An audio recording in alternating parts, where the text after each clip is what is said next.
How long did you spend in Lublin? How long was I in the orphanage in Lublin? I think I was in the orphanage about a year. Were your Since sisters and brother 45, yeah, till about 46. I was about a year in the orphanage. And my brother and sisters were in the orphanage with me too. Era and my brother Moshe, Mark, were in the orphanage with me. Yeah. And that entire year you spent in an orphanage looking for family. Oh, we always looked for family. We always looked for family. Always looked.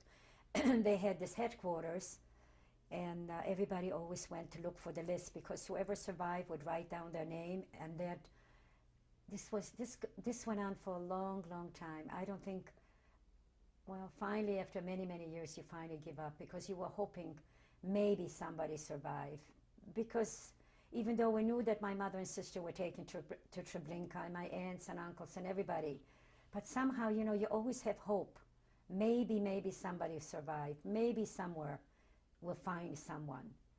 And for many, many years, after I had gone seeing movies, you know, about the Holocaust or whatever, you always would look and see, maybe we'll recognize a face.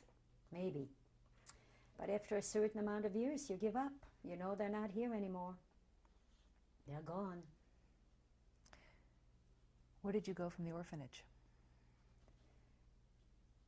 Well, my sisters were in Poland. My two sisters had married, and they came to the orphanage to tell us that they're dispersing the orphanage, because there were also a lot of non-Jewish children in that orphanage too, and they were taking us someplace else. Now, meanwhile, I had found out while I was in the orphanage, there was a little girl who had survived the war too, but she was hidden with Polish people, and her mother had survived the war in a camp. Her mother had found out that this little girl is in that orphanage in Poland, at Lublin, came looking for that little girl. But meanwhile, my sister Edda and my brother had been already taken out of the orphanage. They were going to West Germany. They were taking him to the American side. And they left me behind. But my other sister, my married sisters, were still in Lublin. And they had said to me, they didn't want me to go, you know, with the orphanage to Germany, because I was alone. But meanwhile, they too were thinking of leaving Poland, because Poland was not the place to be. It was a hateful country. They were not very nice to us, and we just didn't want to live there anymore. It was, you know, you were a person without a country. Poland really was not your country. You had nowhere to go. So they all decided to go to Germany with the American, and the West with the Americans. And finally, they came to take the whole orphanage, and I decided to go with them. And I went where my sister and my brother were, in Germany. But in order for me to go there, they couldn't take the whole orphanage out, so they had to individually take you. So when this woman came looking at the orphanage for her little girl, my sisters had asked this woman to please bring me with. She says, please, it's my little sister, why don't you take her with? So the woman said to them, okay, if it's not going to be too difficult for you, we will take her with. Well, we couldn't just cross any old way the borders, you know. We had to cross Czechoslovakia and go into Germany.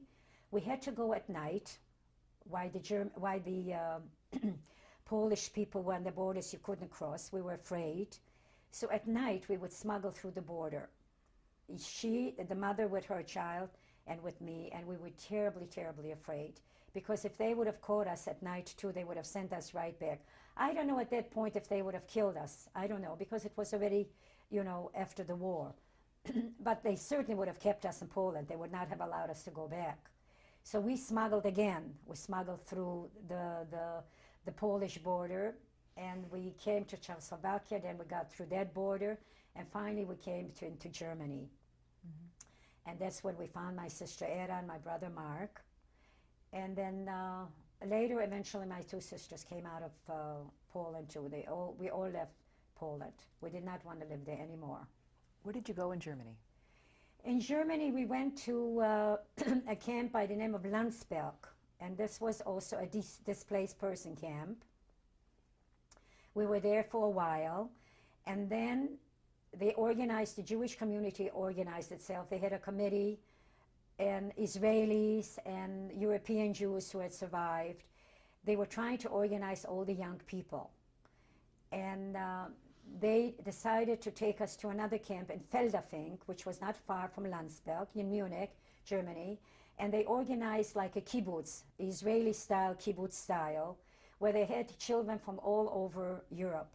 They were a mixture of young ones, old ones. I really was one of the youngest. There was a few other children, younger ones than I was, but they were the ones who survived while hidden by the Polish people. They were like maybe 10-year-olds, 12-year-olds, older and younger.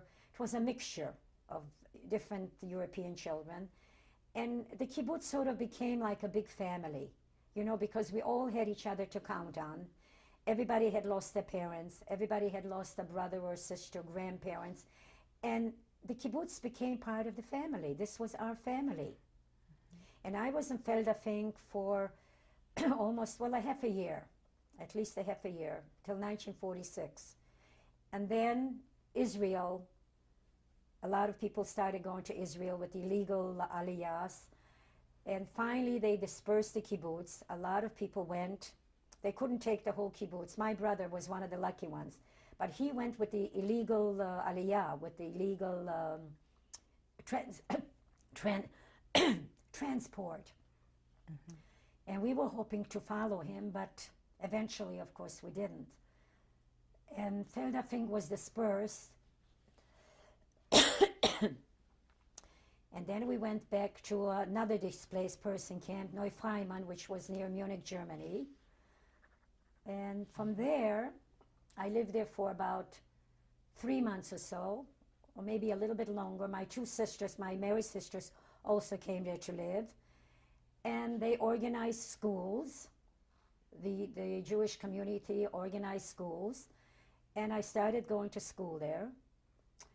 And life started becoming a little bit of a normal way, if you can call living in a displaced person camp normal. And I started going to school, but I lived with my older sister at the time. The Germans had taken out some of their German citizens and given us the homes. They were small little bungalows, and several families had to share one little bungalow. And I lived with my sister. My sister Ada and I lived with my two married sisters. At that time, they were already married. And life, like I said, you try to make it as normal as you possibly can under these circumstances. When did you decide to come to the United States? Well, I had heard a lot about the Golden Medina, the beautiful country of America. I had heard it from my father as a little girl.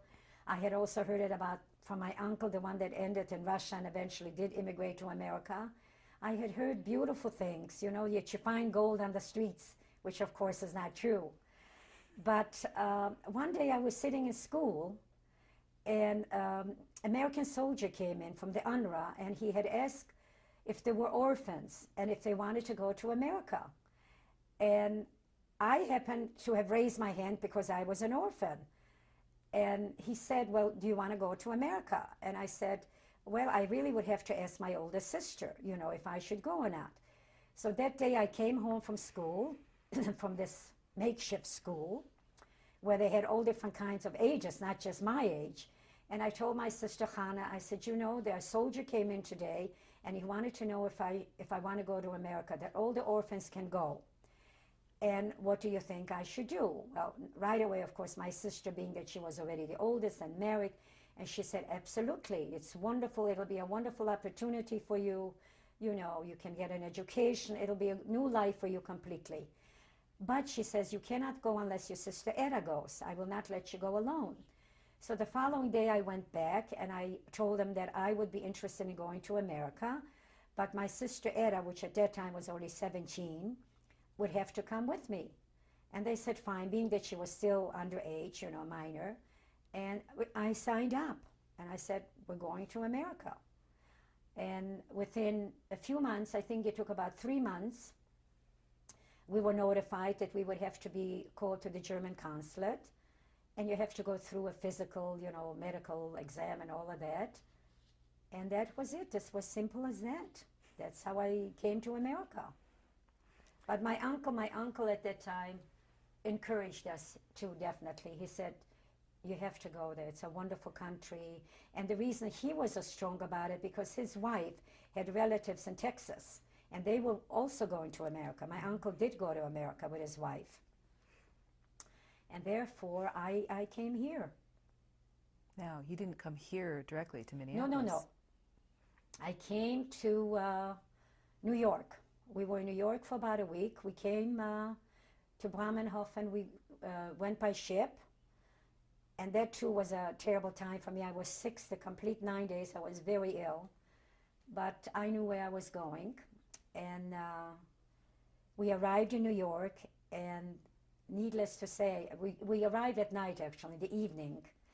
And I remember there were people waiting for us at the port. And they had hot milk for us and some donuts and Bismarcks and all these goodies. And I'm still complaining till today about my sweet tooth. I said the Americans are to blame because they are the ones who introduced me to donuts and cocoa and milk. But of course, being that I was so ill, I couldn't eat any of it. So they took us right away on buses. There were 21 children on that group with us. And what can I tell you? Driving to the city of New York, the lights, the people, I mean, it was like being in a dream. It was just absolutely unbelievable. And we finally arrived to Brooklyn, and they had a home where all the newcomers or refugees, it was sort of a stepping stone like. This is where you came, and from that place they dispersed you to different parts of the country. So we were there for about a week. They took us, I remember going to a doctor's office. They examined us, and we checked out okay. We were pretty healthy at that point because we had lived in the DP camp already, and under the American supervision, things were very good for us. And then they took us to the Statue of Liberty. They took us all over to see in New York, what's the big building? Not Foshay Tower, that's Minneapolis. What is this? Empire State The Building? Empire State Building in New York. And they just gave us a beautiful tour. It was just wonderful. They took us to wonderful restaurants. And then from then on, they sent us to Chicago. May 7, 1947. No, that's the date I arrived to Minneapolis. It was the end of April that they sent us to Chicago to an orphanage. They found an orphanage in Chicago. And in Chicago, we were in the orphanage for about 6 weeks. And it was an American orphanage. They had American children too at that home. It was called the Marks Nathan Hall Home for Children. And the orphanage was, it was good. I mean, it was a good home. The people were very, very kind to us.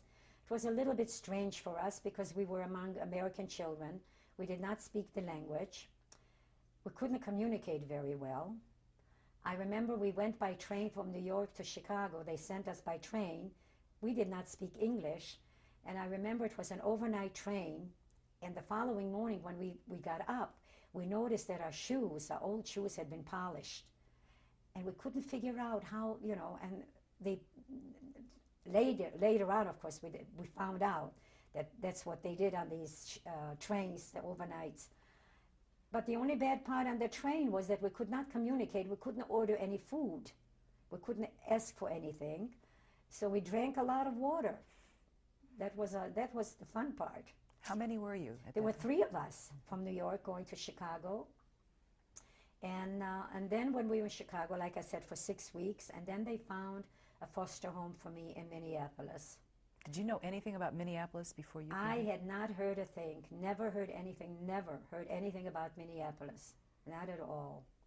But while we were in Chicago too, the people treated us very nicely. They were very kind to us. They took us around the tours. They gave us tours to see the city. And I started school right away because it was in April and school was still going on. So they wanted me to start school right away. So I remember they took me to the school and of course didn't speak. All I spoke was Yiddish and Hebrew. And they put me into either it was the first grade or the kindergarten. And I came into the class and I remember the teacher asking any of the children if they spoke Yiddish because that's the only language I spoke, and Hebrew I spoke too. And one little girl got up and she said she spoke Yiddish. So here I was thrilled. And the only thing she said to me in Yiddish was geh schlafen, which means go to sleep. And I sort of was startled and I started to laugh. I said, why is she telling me to go to sleep? But of course I realized that she did not speak Yiddish and I could not speak English. And I went to school till May, till about May 6th or so, till they were ready to send me off to Minneapolis. And again, we went by train, but of course this train was a little bit shorter. And at that point, we could already understand a little bit English. We could ask something or other. And I came to Minneapolis July 2nd, 1947. I was in Chicago till then. And they found a foster home for me. And my sister Etta was put in a boarding house. They separated us, which was not very advisable. Now they realized. Later on, actually, they realized that it was not very smart to have separated us.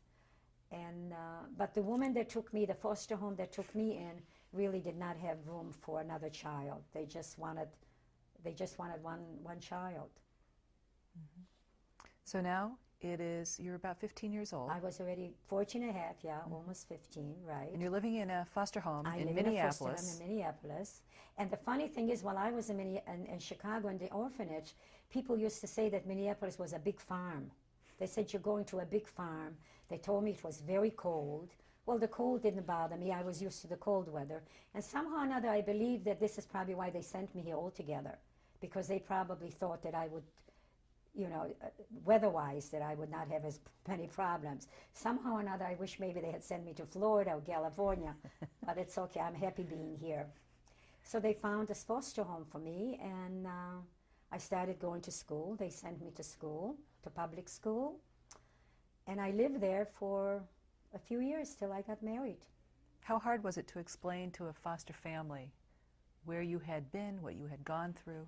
Well, it was very, very hard. First of all, communicating-wise, because the foster parents did not speak Yiddish. They had a hard time with Yiddish, and I did not speak English very well.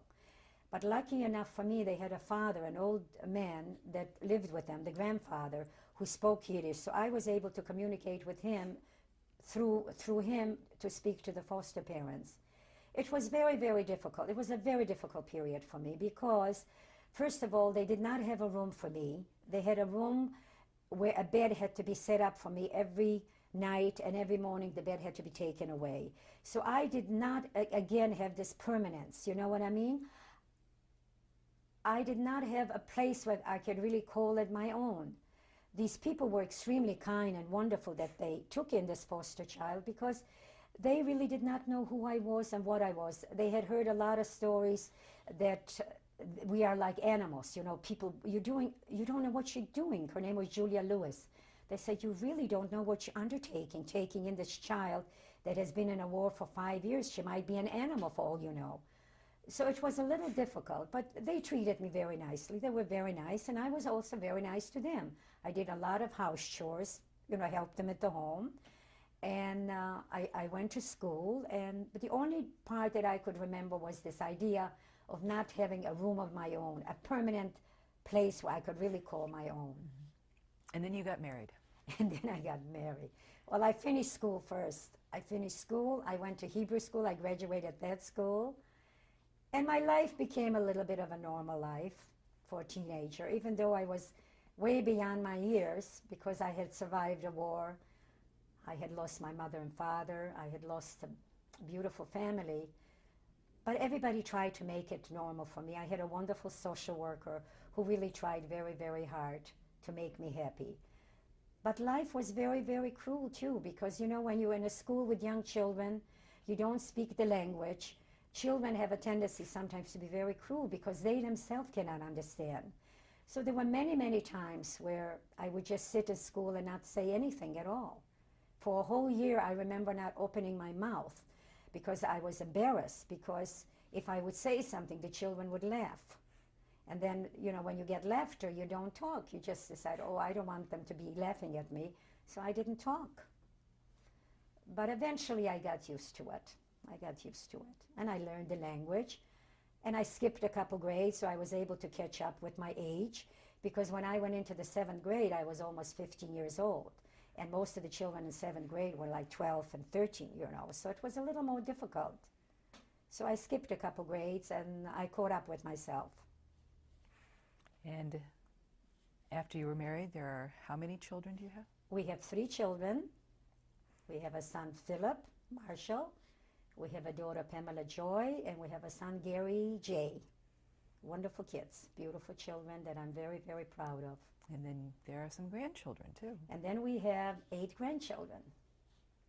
We have a grandson, Jesse, our oldest. Then we have a grandson, Adam. Those are my son's children. Then we have a grandson, Jonathan. Then my daughter has 4 children. She has a daughter, Sarah, a grandson, Gabriel, a grandson, Aaron, and a granddaughter, Rebecca. Then my youngest son has a little granddaughter, my granddaughter, his daughter, Raleigh. Raleigh, Sarah is her name. I have beautiful grandchildren that I'm very, very proud of, and children that I'm extremely proud of. And there are some things you seem to have brought from your hometown. There are celebrations in this house. Well, thank God that I was able to continue with all the celebrations. I continue with the holidays. I'm very, very fortunate. I have a wonderful husband who's also a Holocaust survivor. He survived the Dachau concentration camp. He has worked very, very hard. He came here with nothing, and he worked very hard. And I'm very, very fortunate. He's a wonderful, wonderful man and a wonderful father. And my kids all went into the field of helping humanities. After I had told my children from the day that they were very, very young, I was also very fortunate that I was able to talk to them. I know a lot of Holocaust survivors had a terrible time. They could not open up and tell things to their children. They were overprotective. They were just afraid for them. But I was very, very lucky. Maybe it is because I survived when I was young, and in a certain way, I had a little bit of a normal life growing up in America.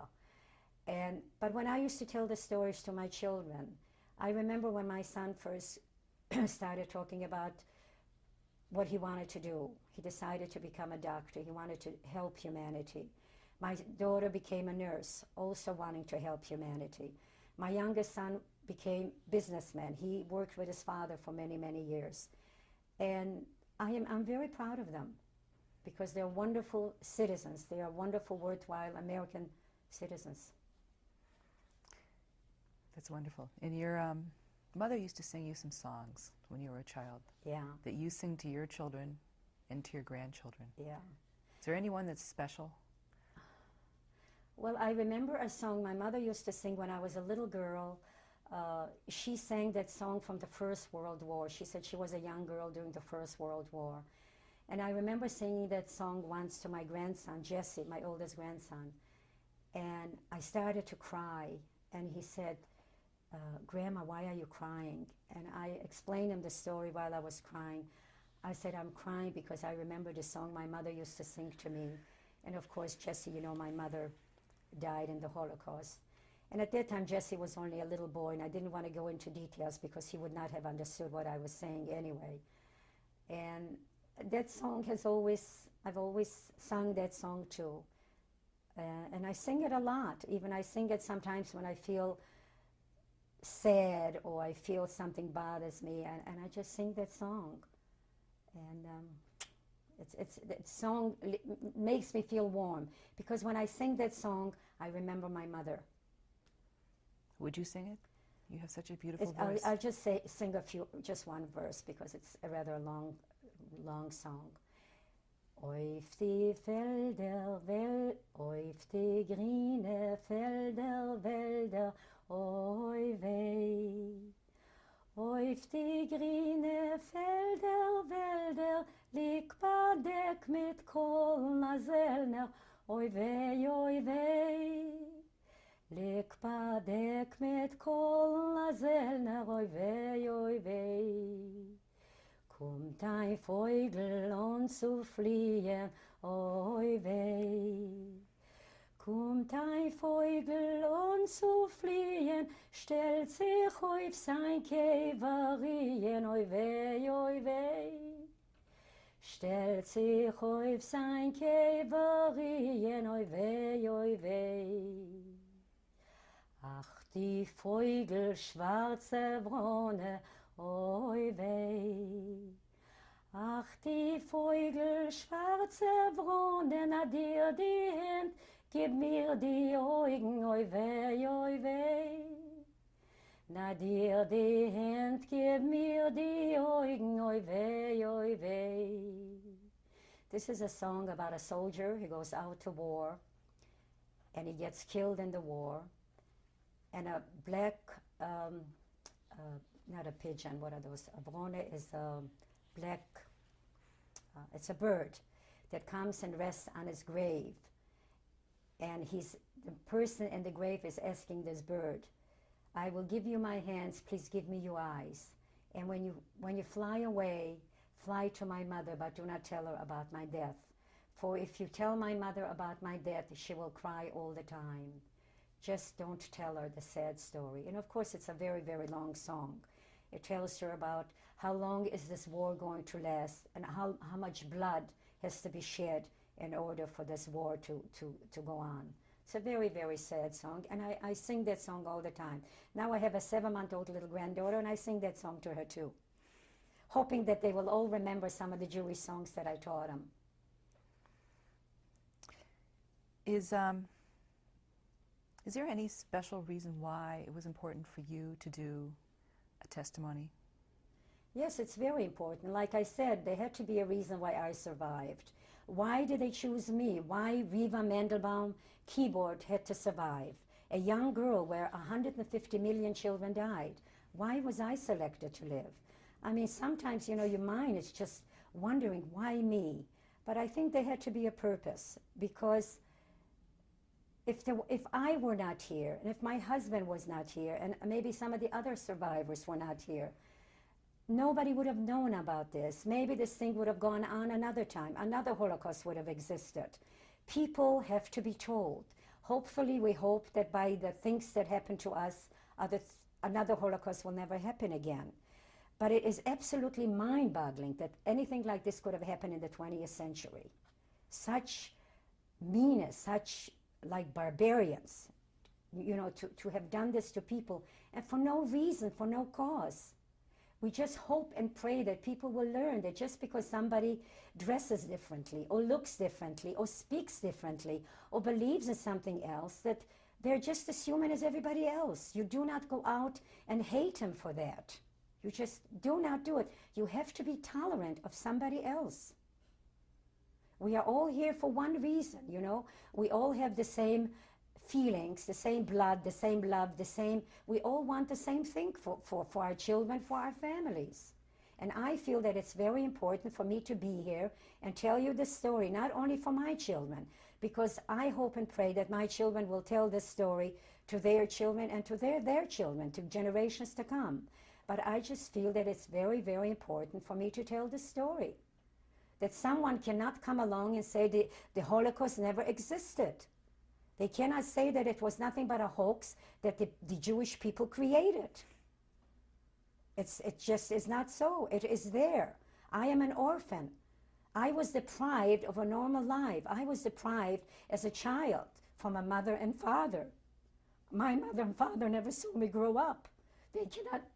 They cannot see the pleasures that I have now. And I resent it very, very much. I resent what they did to me, that they cannot see my children and my grandchildren. This is what it's important to tell us the story. Hopefully this will never, never happen again. But we all have to be prepared. We can never repeat, the thing can never be repeated again, ever. Thank you.